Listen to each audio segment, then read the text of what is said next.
예, 오늘 방송은 타이틀은 트레이더들의 수다라고 되어 있는데 정확하게 얘기하면 트레이더들의 설문입니다. 제 주변에 있는 투자자들 대상으로 제가 설문을 하고 그 설문에 답한 것을 제가 정리하는 그런 시간으로 가져보겠습니다.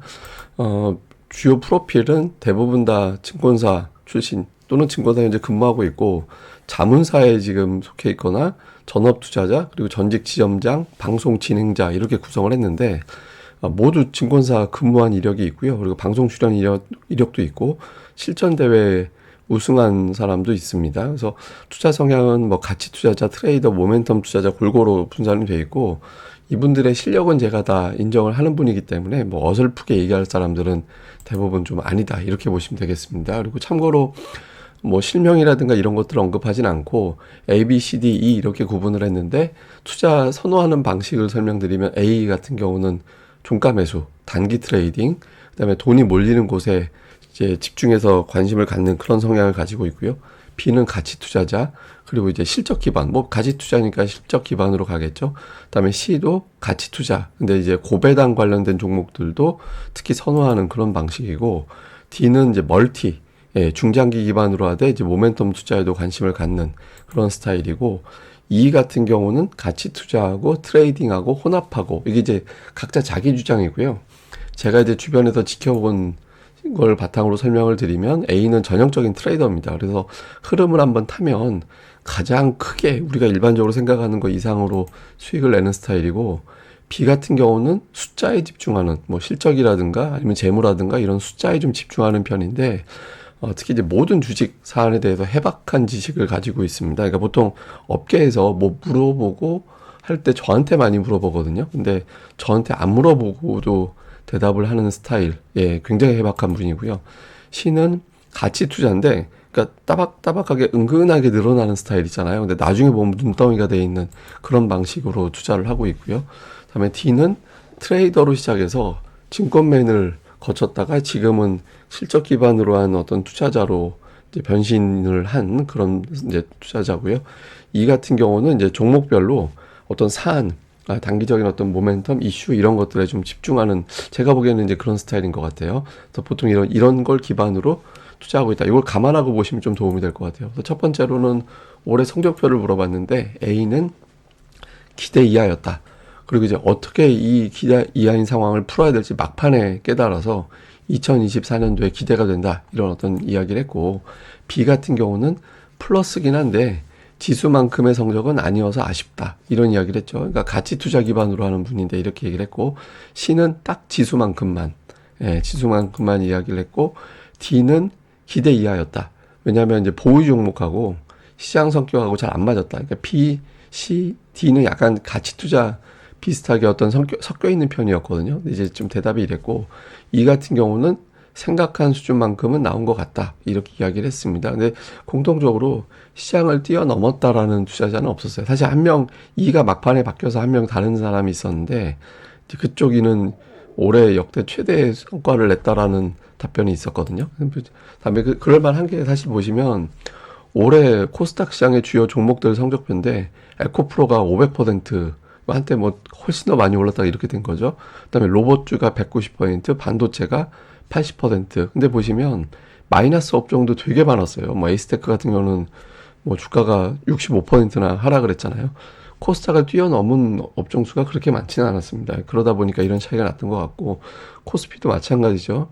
대형주 중에서는 하이닉스가 거의 90% 가까이 올라갔고 포스코홀딩스가 80% 올라가고 이 정도였거든요. 그러니까 올라가지 못하고 하락한 업종도 생각보다는 많았어요. 그래서 전체적으로 좀 쏠림이 심했기 때문에 내가 가지고 있는 포트 중에 이 안에 속한 종목이 있느냐 없느냐 또 몇 퍼센트 비중이 있느냐에 따라서 많이 갈릴 수밖에 없는 그런 환경이었습니다. 그러면 이제 새해에 어떤 걸 가장 중요한 변수로 보냐라고 물어봤더니 A는 단기 매매 성향이라 변수 별로 의식 안 하는데 굳이 따지자면 경기 침체가 좀 거슬리긴 한다. 저게 어떻게 될지는 좀 봐야 될 것 같다라고 얘기를 했고, B는 긍정적으로는 금리 인하와 금융장세, 금융장세는 이제 유동성 장세 얘기하는 거죠. 돈이 이제 금리가 내려가면 그런 효과가 있을 것 같다라고 얘기한 것 같고, 부정 요인은 이제 PF발 부실 기업 이 이슈가 어떻게 되느냐, 요게 조금 신경이 쓰인다 이런 이야기를 했고요.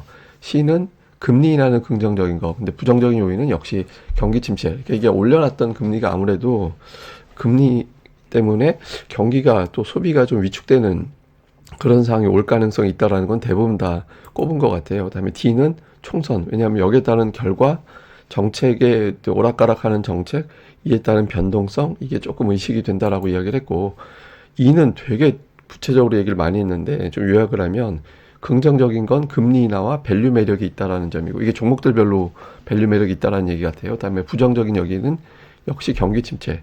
그다음에 주목해야 되는 변수는 한미 선거랑, 그러니까 부동산 문제가 우리나라가 또 어떻게 돌아갈지 이게 조금 의식을 해야 될 것 같다. 그러니까 이런 식으로 이야기를 했습니다. 그래서 실제로 금리 인하가 됐을 때 무조건 주식시장이 올라가는 건 아니었거든요. 그러니까 금리 인하할 때 통상적으로 주식시장은 그래도 올라가는데, 만약에 경기 침체 때문에 인하를 한다라면 결과가 안 좋았거든요. 그래서 좀 저렇게 답변하는 건 이론적으로 충분히 타당한 것 같아요. 그래서 이제 금리 인하 한다고 무조건 좋은 게 아니라, 금리 인하 동기가 인플레이션이 잡혀서냐 아니면은 경기가 나빠져서냐. 근데 인플레이션이 잡혀서라는 신호가 되려면 3월부터 사실은 인하해 주는 게 좋죠. 그러니까 선제적으로 금리 인하하는 거니까 침체를 막을 수 있으니까. 근데 이제 뒤로 미루면 이러다 침체 오는 거 아니야? 뭐 이런 분위기가 갈 수도 있어서, 사실은 제 개인적으로는 금리 인하를 좀 빨리 하는 게 오히려 시장에서는 이제 논란을 좀 줄여주는 계기가 될지도 모른다. 이렇게 생각은 합니다. 그다음에 주목하는 업종. 예. 이 새해 주목하는 업종은 A 같은 경우는 업종보다는 테마, 그래서 XR이나 그다음에 자율주행 같은 이제 이슈는 좀 주목을 해야 되지 않나, 이렇게 이야기를 했고요. B 같은 경우는 전차 군단. 근데 실적 기반으로 투자하는 성향이라 이제 좋은 종목이 너무 많아 보인다. 왜냐면 이제 사실 올라가지 못한 종목들이 되게 많잖아요. 그러니까 B 같은 경우는 그렇게 생각을 좀 하는 것 같고요. C는 건자재, 그다음에 금융, 자동차 이런 건데, 이제 악재가 이제 주가에 선반영된 종목군들이 좀 있어서 이런 걸 감안해 볼 때 이런 종목들은 좀 주목을 해봐야 되지 않나. 근데 사실 건자재나 금융 같은 경우는 PFEC하고도 맞물려 있는 건데, 역으로 만약에 이제 좀 조정 보인다면 봐야 되지 않나, 뭐 이런 식인 것 같아요. 다음에 D는 반도체와 바이오를 주목을 한다, 이렇게 했고요. 근데 D는 약간 좀 성향이 답변을 하면 단답형으로 하는 스타일이에요. 예, 전형적인 이과생 스타일이라 하여간 좀. 그리고 E는 반도체, 이건 이제 실적이 좋아질 것 같아서. 그다음에 이제 2차 전지는 공매도 금지 이제 여파를, 공매도 금지하고 나서 거기에 따른 어떤 이슈를 좀 반영하지 않을까, 이런 기대를 있는데, 다만 이제 트럼프가 변수라는 거예요. 그러니까 트럼프가 되는 분위기가 됐을 때는 약간 정책이 뒤바뀔 수 있어서 뭐 배터리 같은 거 그걸 좀 주의해야 된다라고 이야기를 했고, 그 외에 이제 테마성 종목으로는 바이오, 로봇, 자율주행 이런 것들도 좀 보는데, 하여튼 골고루 좀 열어놓고 보자. 예, 이런 이제 어떤 이제 판단인 것 같습니다. 근데 이게 미국에서도 보면 뭐 그 톱니 같은 경우는 올해 강세장 맞춘 사람인데, 소형주 봐야 된다, 산업재 봐야 된다, IT와 금융 이쪽도 주목해야 된다, 이런 이제 언급을 했거든요. 그래서 예, 좀 하여튼 국내외적으로 보면 이런 종목군들을 좀 봐야 된다라는 인식은 있는 것 같습니다. 그리고 투자자들한테 한마디씩 좀 해봐라 라고 이제 이야기를 했더니, 이제 새해 처음부터 끝까지 기복 없이 좋은 결실이 있었으면 좋겠다라고 A는 얘기했고, 이 5명이 다 착해요. 예, 그러니까 제 주변이 다 착한 사람, 그러니까 왜냐면 사람을 볼 때 두 가지만 보거든요. 그러니까 두 가지 중심으로 보거든요. 그러니까 착하냐, 실력이 있냐, 이 두 가지를 저희가 따져보는데, 이 두 가지에 다 부합되는 분들이라, 예, 하여튼. 다음에 이제 B는 군중들에서 살짝 벗어나라. 그러니까 너무 몰려다니는 쪽보다는 다른 쪽에서 이제 성과가 나올 수 있는 곳이 있어서 군중들 속에서 살짝 벗어나라.